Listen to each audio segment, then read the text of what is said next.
The traditional view of the Romans involves people like this. Men in helmets, on waving swords, sometimes on horses, suppressing these poor little barbarians. And this is the classic propaganda view. This is from the east end of the Antonine Wall at Bridgeness, the slab that Becky showed earlier. These guys write the history, these guys create the sculpture. These are the folk who were here before. But of course they don't have history, they don't write things down. So how do we find out about them? How do we give this voiceless group a voice? And the answer is archaeology. The Romans don't come into an empty landscape, and it's this interaction with the local population is one of the most fascinating research questions for the Iron Age, for the Roman Iron Age, which I think is a better term for it. And to give you one example of what this study can show from an Iron Age site comes this find here. It's a mould. It's a mould for making fake Roman coins, which immediately gives you a very different view of the relationship between the Roman world and the local. We need to look at this as a two-way exchange, not a one-way military steamroller. Now, this was for making fake silver coins, and silver is what I want to talk about today, not unconnected to the fact that we have an exhibition. Thank you, Adrian, for advertising that. So it's been in my head a lot recently. And I want to look, if you like, at the cultural biography of silver. What can it tell us about the interactions between the Roman world and the people who were here already? Well, in the Iron Age in Scotland, there was no silver. Prestige, identity were flagged up with jewellery and other personal ornaments of bronze and occasionally gold. This is the kind of stuff that gets called Celtic Art. Some of you may have seen it in the exhibition we had the year before last. So your group identity, your individual identity, your prestige is shown off with this kind of material. When the army march into Scotland, they march in with silver in their pockets. Silver is a key part of the Roman economy. A silver coin, a denarius, is a day's wage to a soldier. They're working in an entirely monetary economy where they expect to have this market exchanges. Every Roman fort will have this kind of material. Silver is normal. It still has a prestige value. You find brooches and necklaces, very rarely, which show within the Roman world as well. Silver had an enhanced value, but silver is normal for the Roman world. This silver barely leaks beyond the forts. Nobody outside the forts is using coinage in Scotland. And you get a tiny, tiny amount of silver jewellery coming onto Iron Age sites, probably as some kind of gift to local groups. So effectively, the first interaction with silver is quite minimal. When it becomes really interesting is at the tail end of the Antonine Wall. As Becky mentioned, the wall only lives a fairly short life, just a generation or so. The Romans pull back to Hadrian's Wall, but you've then got, if you like, an incompletely conquered country. How do you deal with these groups beyond the frontier who are causing problems? One answer is silver. A flood of silver comes north in the 2 generations after the abandonment of the wall. We see, at the moment, 40 coin hoards, 6,000 coins have come from Scottish soil. And they don't just come from all over the place. There's a really clear targeting of them in east central Scotland, here, and up the east coast, particularly along the Murray Firth. And the example I want to show, I'll talk about a bit more, is the one bottom left, which comes from excavations I ran at a site called Burney, up near Elgin. Excavations funded by the National Museum and by Historic Scotland, as was. We were led to Burney by treasure. I'm a museum person. I like the smell of treasure. And particularly when a detectorist pulls silver coins out of a field 300 miles north of the frontier, it interests me. Especially when aerial photographs show that in that same field there are Iron Age roundhouses. Well, we dug there for more years than I care to remember. The work is coming to a conclusion with the publication now. What did we find? We were able to tell a fine-grained story of the relationship between the people here and the Roman world. This was no settlement of squat, grunting barbarians. These are people living in massive roundhouses, 20 metres in diameter. It's a centre of craft and production, blacksmithing, iron smelting, bronze casting, pottery making, contacts, Contacts to the north, contacts to the south, exotic forms of jewellery, imports from the Roman world, such as brooches, and my favourite find ever, the Burney budgie. And silver. 2 hoards of Roman silver, found just 10 yards apart, each containing more or less 300 coins, a year's pay for a soldier, dating only a few years apart. The left-hand one, latest coin to 193, the right hand to 196. This is the mark of a bureaucrat. This is a Roman official sending coins north as effectively a bribe or a payoff. This is frontier policy in action. You can't fight everybody, but you can buy people off.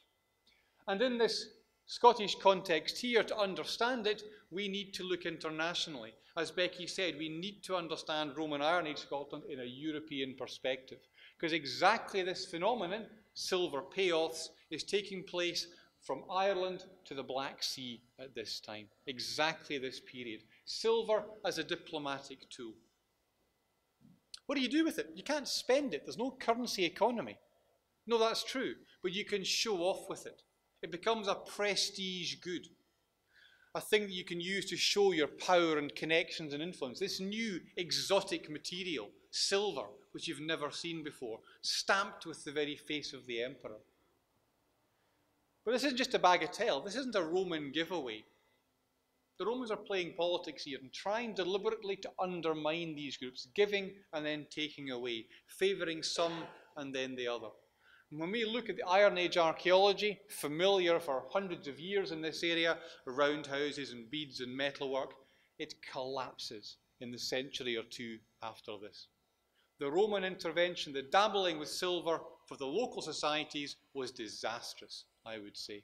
It undermines and destabilizes these groups and ultimately leads to the emergence of the bogeymen of the late Roman frontier, the Picts. And it's a good example of empires, the impact of empires dabbling beyond their frontier, and you never quite know what's going to happen. Because what effectively the silver policy creates is a much worse enemy. The Picts become one of the real threats on the frontier in the late 4th century. So this first episode of silver, for me, shows a really nice example of how we need to understand the politics and the diplomacy and the interaction on the frontier here. My second example is very different. It comes long after the formal occupation of Scotland has ended. In the late Roman period, the 3rd and 4th centuries, we meet silver again, but now in the form of hack silver. And this is examples from the Great Hoard from Traprain Law, the vessels that have been chopped and crushed. For earlier scholarship, the explanation was simple. This had to be the work of barbarians who didn't understand good classical art. I mean, surely nobody would chop up a lovely silver vase. And that's been the presumption or the preconception we've been trying to tackle in the research project looking again at Traprain. And it's clear this is not a barbarian habit. You look at the distribution of this material, it spans both sides of the Roman frontier. You then look at it in more detail, examining the objects. If this was being done by barbarians, they were terribly obsessive, compulsive barbarians, because they were chopping it up awfully carefully. So cutting things into quarters, or here the dish from Grossbudungen in Germany is cut in half, then cut in thirds, then they're cut into thirds again. Not only that, much of it is cut to Roman weight standards. To give you just one example here, those fragments there weigh exactly half a Roman pound. This is being done by people dealing in a Roman economic system, in other words, inside the Roman world. The Romans themselves are chopping this stuff up at times of economic crisis and hardship, because the bullion value is more important than the prestige value. Well, for a long time, Traprain was the only story in town for Scotland, and it dates right to the very end of the Roman period, around about 400, 450. One of the great benefits of working in a museum is we get to see new finds, and especially new metal detecting finds. Just a couple of years ago, this photograph popped into my inbox. Finds from a metal detecting rally at Daresey in Fife. A new hack silver hoard. Found in a place we would never have thought of looking. An arable field where there was no trace of archaeology before. So here, in that sense, the detectorists did us a benefit in taking us to a site we wouldn't otherwise have thought of. We went into the field to excavate. We always try to chase interesting finds up in the field because we can always find something out. And in this case, we didn't just find another 200 fragments of silver, we found a really good story. Why do you bury silver? Well, here we have an answer. The hoard is buried here. To one side, a small peat bog. Peat bogs are like the wishing wells of prehistory, where you put all kinds of interesting things as offerings to the gods, most likely. To the other side, the stumps of two standing stones. An ancient monument, already 2,000 years old by the time this silver was buried. So this was a memorable place, most likely a sacred place. You're not hiding the silver here, you're placing it, either as an offering or certainly under the protection of the gods. So the digging makes this more than a treasure, it gives it a context. That's why chasing these things up in the field is so important. 408 fragments of silver. And it has been the devil's own jigsaw to try to piece these back together, because this is a hoard that was hacked twice. Once by the Romans and then by the plough. Generations of Fife farmers churning this field over have fragmented this, and our conservators have laboured long and hard to piece this together into this. Fragments of 4 vessels. A partly remelted piece here. This lovely piece down here that those on the left-hand side won't be able to see at all, which comes from a dish that's been cut into half and then cut in half again with a beautiful medallion. These 2 fragments here, which come from a wash basin, washing your hands at the table, something like this. But again, it's been chopped up and folded into a package. And finally, the most fragmentary of all, but it was probably originally intact, buried as a lid over the top of the hoard, with beautiful decoration. Look at this lovely vase with grapes and vines sprouting out of it, coming from a vessel something like this. The really exciting thing about this hoard is the parallels, the date. This dates to the late 3rd century, almost 200 years, well, certainly 150 years before the Traprain treasure. It's the earliest evidence of hack silver beyond the frontier as a political tool anywhere in Europe. You're seeing the start of a new policy towards the so-called barbarian world. What about Traprain?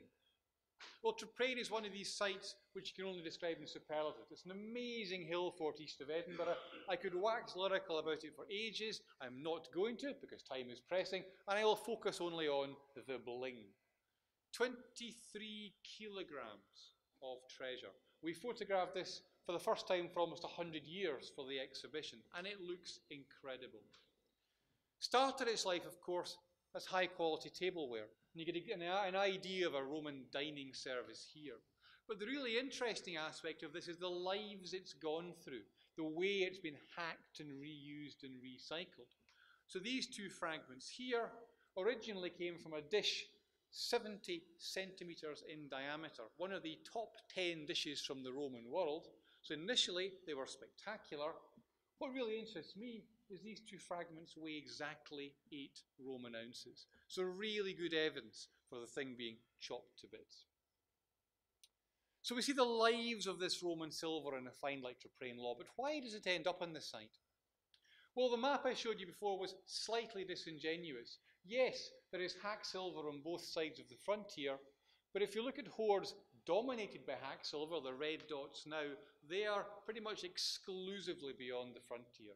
So hoards purely of hack silver are a way of dealing with barbarians, either as diplomatic gifts or perhaps for military service, which is entirely feasible as well. What use is this silver?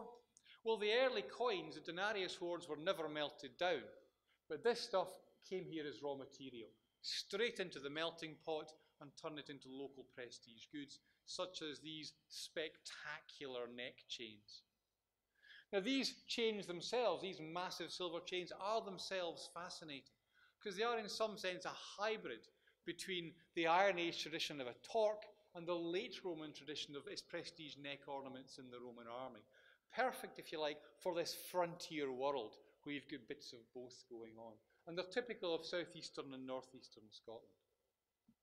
So chains are one of the big things you make from it. You make pins, you make bangles, you make little chains like this. What do you do when the silver supply stops? When the Roman government of the Western Empire ceases, or at least ceases in Britain, how do you then create silver or get more silver? You can't. What you do is you manage silver. So this find here from Gallcross in Aberdeenshire, work by Martin Goldberg and Gordon Noble, showed that this old find was actually part of a hack silver hoard, but an early medieval hack silver hoard. So this is the husbanding of silver in the Pictish period, gathering this precious raw material together to keep it going as a prestige good. But it's always silver, not gold. On the continent, hack silver hoards look like this. They almost always have a gold component. We simply don't see that. If you look at the distribution of this stuff again, look at the two main areas. On the continent, there's lots of gold. We don't see it at all. In part, this is supply. Gold being pushed beyond the frontier here, because this, in the late Roman world, is a much more threatened frontier. But I think it's also demand. Gold had a history in Scotland, silver was new, and that actually, I think, made it more valuable than gold. It also created a deliberate cultural difference in later centuries compared to the Anglo-Saxon world, for example, where gold was very popular. Silver makes you look different. So there's a cultural choice going on here as well. And this silver, this Roman silver, is then a legacy that runs on for several hundred years more through various phases of blingy brooch and these kind of thing. It becomes one of the raw materials for power in the early medieval period. You can hear all this and more at the Scotland's Early Silver Exhibition. It's free and it's on until the 25th of February. If you can't get over, you can at least buy the book, which is very good value. And my final advert, on your seats you will have had a flyer for the New Light and Old Metal Conference, which is being organised by the Tremontium Trust along with the National Museum, support from various other folk. 24th of February, it's a fantastic lineup of speakers to look at just what you can do in studying ancient metals both archaeologically and scientifically. There is not only a small discount advertised on the website for students, but there are bursaries available from SCARF if you apply to them. And if you turn up on the day, having bought your ticket and demonstrate you're a student, you will get a further rebate. It will only cost you 20 quid to come along. Tickets still available. It should be a really good day. Thank you very much.